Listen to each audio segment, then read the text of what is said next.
Morning friends, welcome সোমার্স ব্লগে।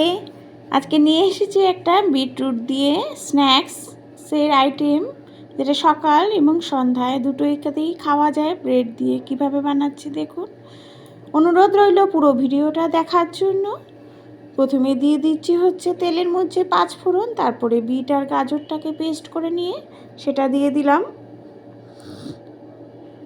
এই গাজর আর বিটের যে পেস্ট মিক্সিতে আমি করে নিয়েছি ছোটো ছোটো করে কেটে নিয়ে, তারপরে এটা হচ্ছে একটা কাঁচা আলু আমি গ্রেট করে এই পেস্টটার মধ্যে আমি দিয়ে দেব।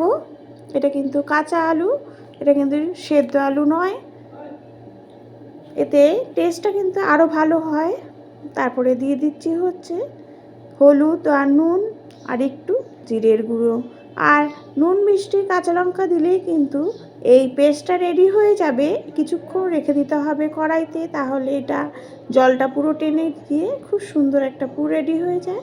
ত্রিকোণ করে আমি পাউটি কেটে নিয়েছি। এটা কিন্তু প্রথমেই আমি বলিনি যে এটা কিন্তু খুবই হেলদি, কারণ এটার মধ্যে কিন্তু খুব সামান্য তেল দিয়ে যদি চাটুতে বসিয়ে দেওয়া যায় তাহলে কিন্তু খুবই ক্রিস্পি একটা স্ন্যাক্স রেডি হয়ে যাবে।